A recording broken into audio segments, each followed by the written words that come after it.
100 канча өлкө катышкан конкурстан биринчини алдыңыз? 111. 111, жакшы. Бүт араб өлкөлөрү, Египет, бүт баары катышты да. Саудия экинчи болуп калды. Саудия экинчи болуп калды.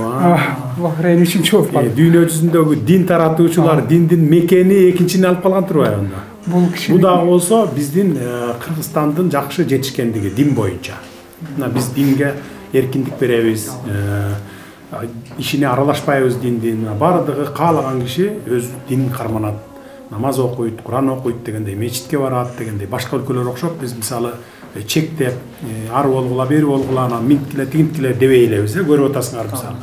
Мына мечиттер боюнча да бардыгын ээн эркин коюп койгонбуз.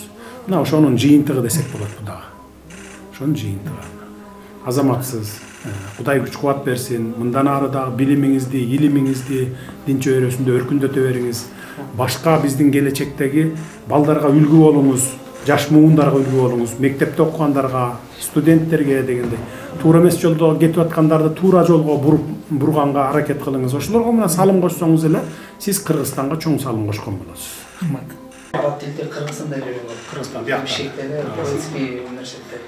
Чет өлкөдө кайсы жерде окудуңуз дин боюнча? Чет өлкөдө окуй элекмин, эми окууга баратам. Эми? То есть Кыргызстандан чыкпай туруп эле. Мадина биринчи курста. Качы курста окудуңуз? Сиз окуттуңуз да ошону? Бизге ушул Кувейт университетинен жумушка келди. Анан бул киши менен заниматься этип калдык, ошол неме кылып. Анан Кудай буйруп, былтыр конкурска өзү катышам деп аракет кылып калды. Куранды мурун эле жаттаган экен атасынын кеңи менен. Анан кийин бул жерде кошумчасы Курандын тафсири дейт, арабча мааниси менен катышамын, араб өлкөлөрүнө барып деп. Жылда бир ушул 42-нчи жолу өткөзүшү Сауд Араб өлкөсүндө падышасынын атынан арналган бүткүл дүйнөлүк конкурс бар.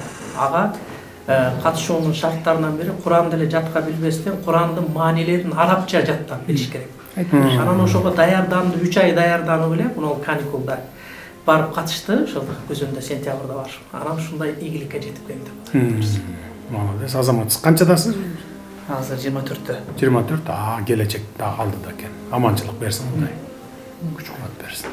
Ол 400 жыл болгон Курандын көчүрмөсү. Бул өзү 400 жыл болгон Куран экен, бирок ошону баягы жаңылап, мынакей сүрөткө тартып туруп, анан кийин жаңылап чыгарып койгон экен да. Ашак бул өзү саналуу эле бир 2 экземпляр болсо керек баягы немеси. Өзүнүн оригиналы. Анан муну ушундай жаңылап чыгарып койгон экен. Ошол Куранды текти көрүп атам. Жерде ошол Куран аяттары жазылган экен. Аяттарын көрсө. Бери караңыз.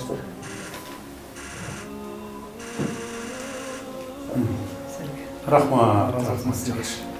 Куранды түшүнбөй окуш башка, түшүнүп окуш башка да. Анан Куранды ошо кыргызча котормосунда окуп түшүнүш башка экен. Анан өзүң арабчаны билип туруп, Куранды окуганда түшүнүп окуган башка экен да. Экөөнүн аябай чоң айырмасы бар экен. Албетте Куран окуганда кадимкидей, Куранды түшүнүп окусаң кадимкидей ыйманың көбөйөт, ыйманың дагы көп болот. Алла Тааланы дагы көбүрөөк тааныйсың, көбүрөөк сүйөсүң, пайгамбарларга көбүрөөк сүйөсүң.